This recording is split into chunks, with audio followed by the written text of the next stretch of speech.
Hey everybody. What's up? It's been such a while. It's been like 3 weeks since we've done this, and we're both sitting here like, what are we going to talk about? And we're just going to press record. Yeah, it's been a little while. It's so amazing to me. I've been thinking about what's been going on in my personal life over the past 3 weeks since we recorded, and it feels as though I've lived like 3 lifetimes worth of experiences in this short amount of time. And I've had so many opportunities to truly practice the things that we talk about all the time on here. I mean, I've had things happen that with people around me that has just been bringing up so much stuff. Like, I've experienced so much sorrow and pain, and resentment started coming back up, and anger issues started coming back up, and I love the way that life experiences, it just gives us an opportunity to continue practicing love, continue practicing, like, recognizing where within myself am I not feeling love. We talk about love a lot, and I think that it's because everything really does come back to that. Being able to love other people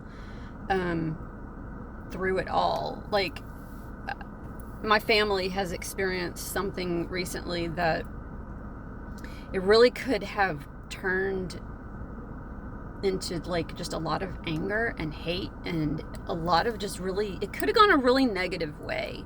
But I think because of the love of Jesus Christ, and because of just understanding grace and mercy, and understanding that we're all really doing the best that we know most of the time, and it's just having grace for other people as other people are learning, because we're all in this process. We're all in the process of learning and growth, and it's just having patience and recognizing that all of it is all happening for us. It's not happening to us. I have to remind myself of that, and people around me that all these things, they're not happening to us.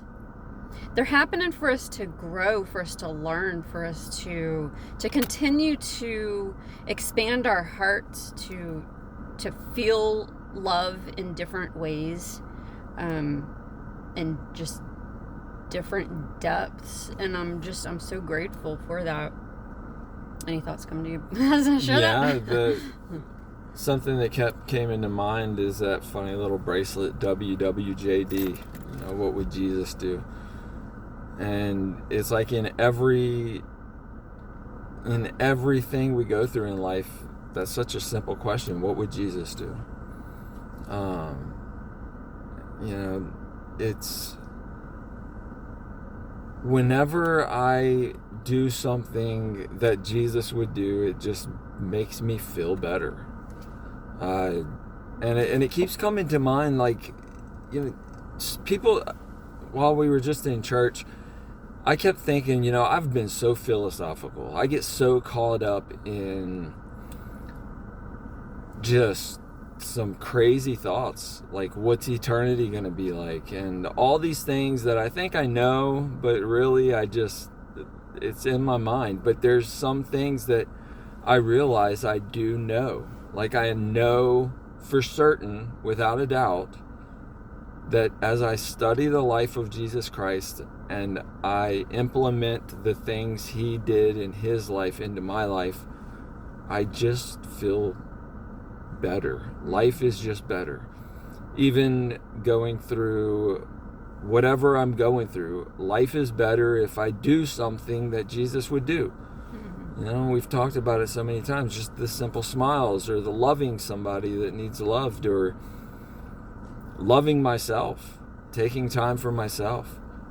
It's been a while since we talked. Through the hurricane, like, I felt like it was a blessing in my life, where I could have sat around and been like, oh, I got so much to do, it's thrown off my whole schedule. But I really sat back and said, what a huge blessing in my life to where I can stop and work on myself. It's almost like Heavenly Father knew I needed a few days of downtime and gave me that through something that never even really did anything at our house. But when like I said, just now I've been thinking, so many things that I think I know, but the only things that I really know are when I do things that Jesus Christ did and apply things that I learn about him into my life, I feel happier. My life is better. And I don't stress about the past, regret the past, or stress about the future. I'm living in the moment. And I feel God in my life.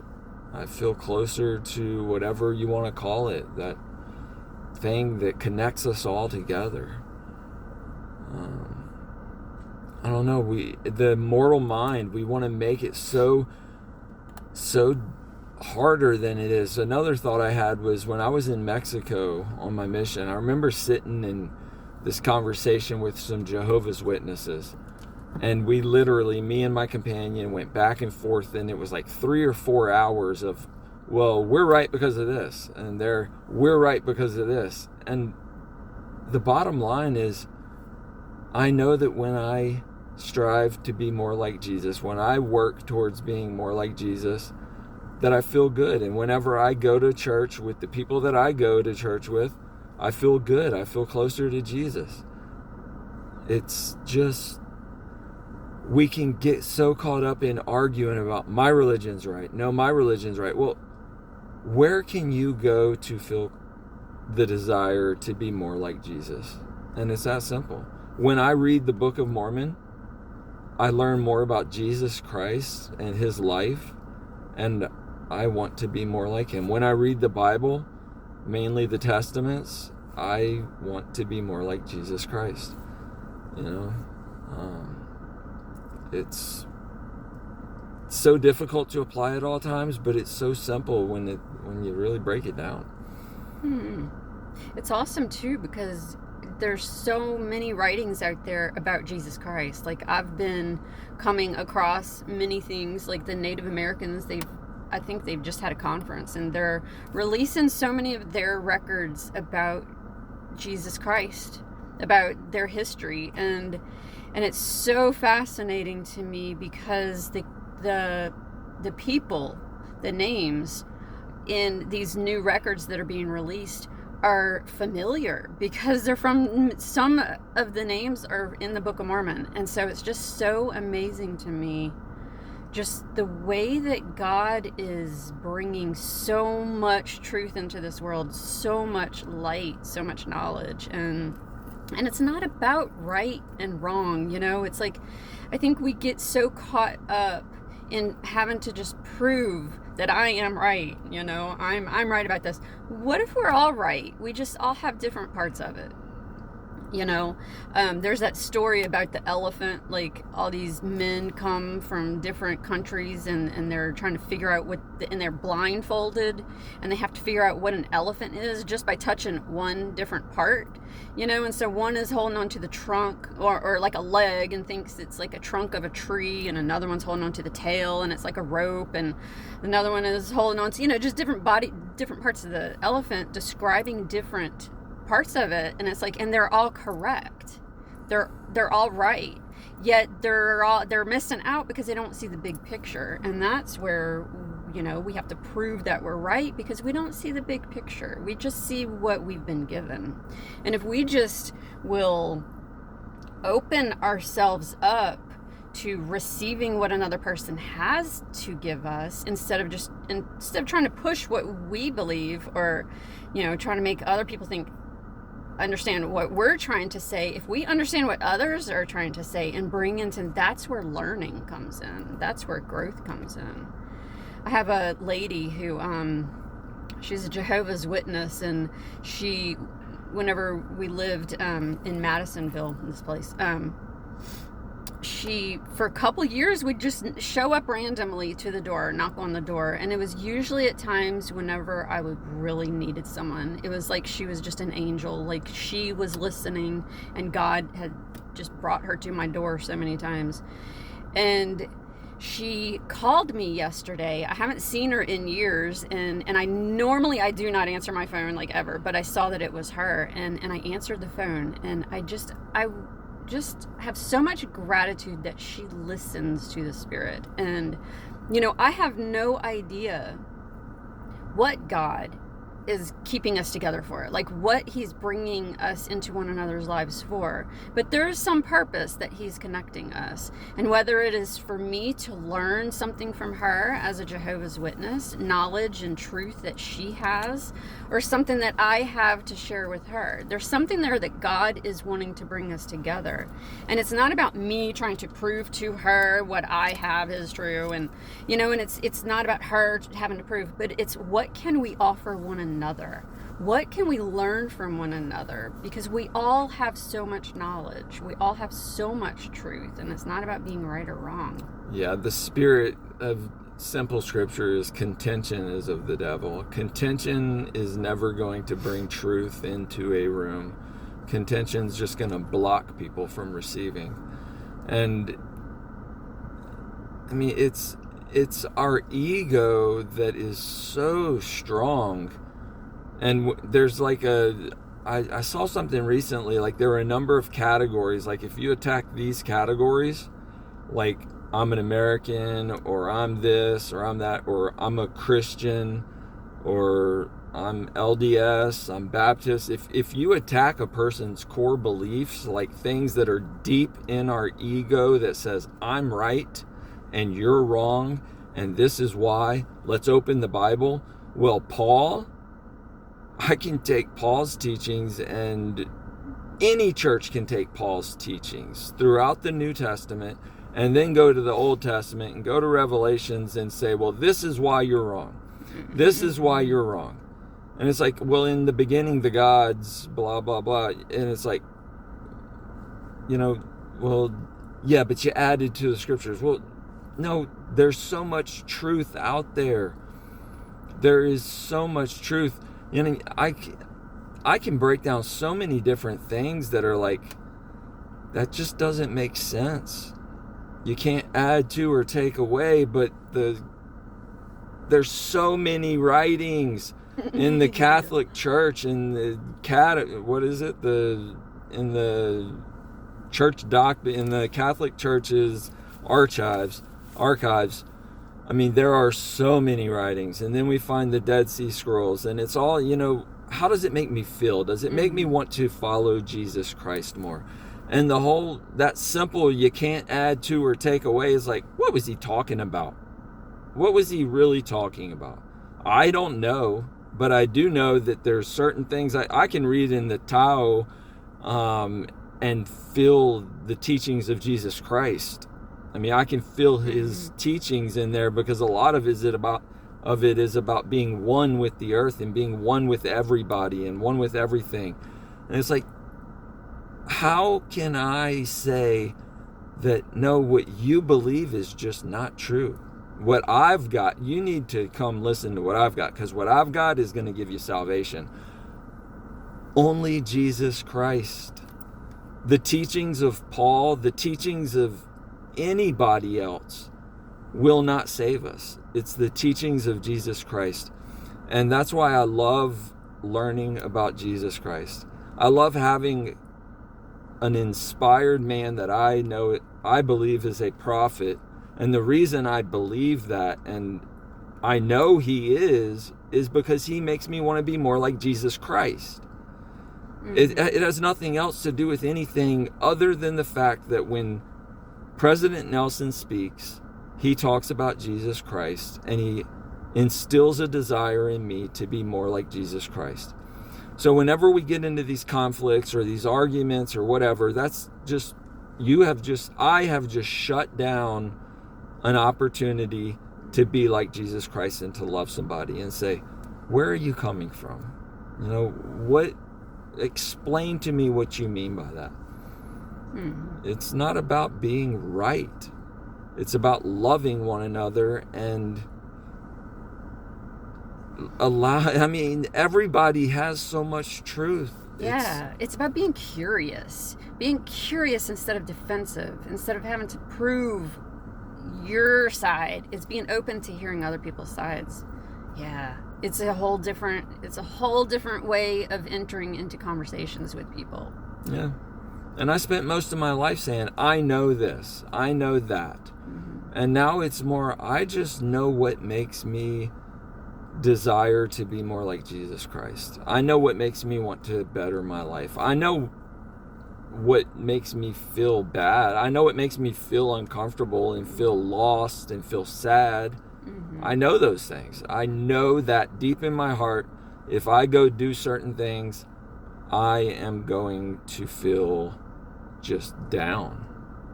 And I know that there's certain things that make me feel lighter and make me feel happier. And it seems like every single thing that I do that Jesus Christ taught, and it's pretty simple. We've broken it down a number of times.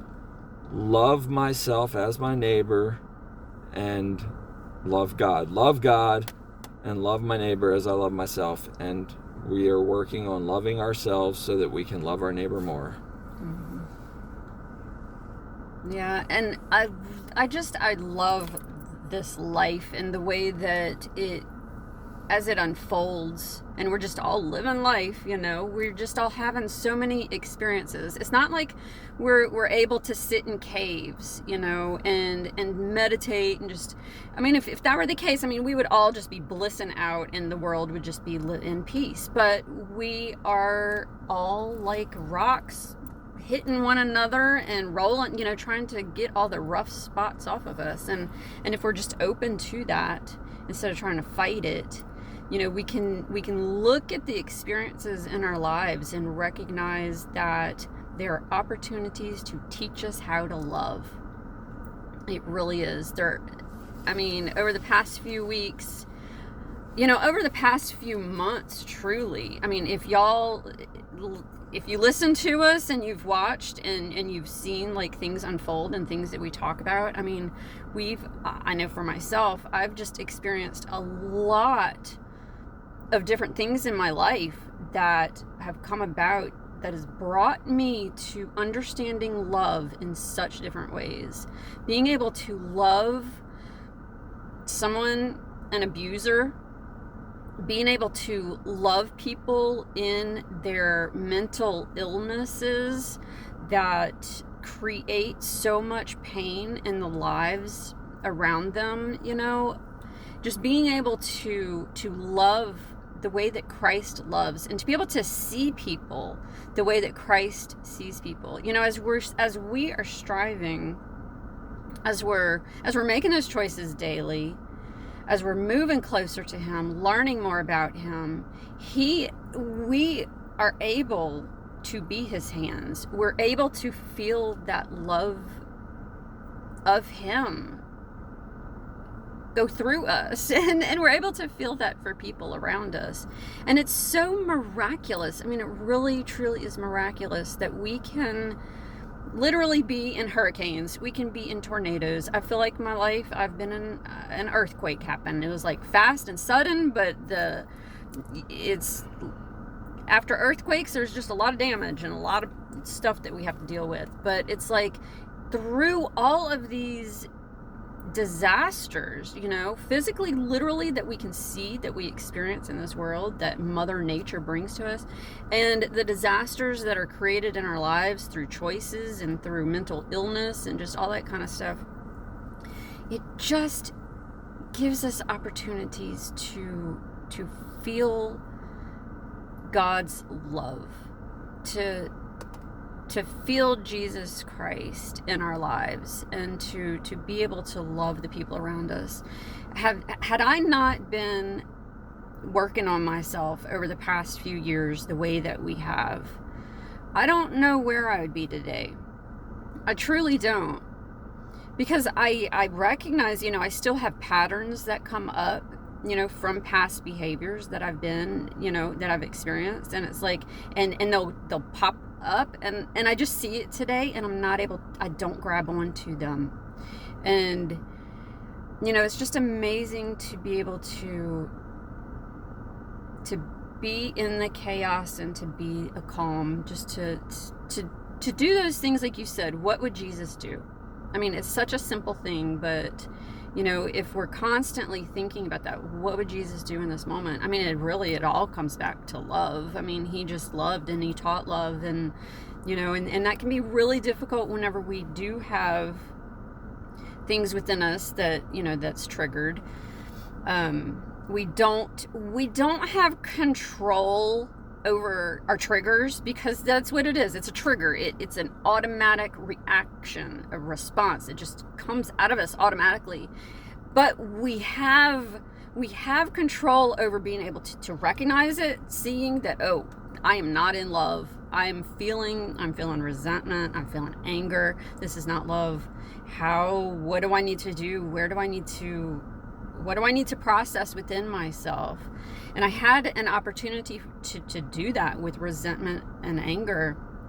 And it was just so amazing to me that as I brought love to that, like, I recognized that I had anger to myself. I had resentment for things that I personally had done. And as I allowed myself to see that and feel it, and I cried about it, because my actions, the way that I was treating other people, was not kind, because I was feeling resentment within me. And whenever we're feeling anger and resentment towards other people, we treat other people not in love, and I don't want to be that way.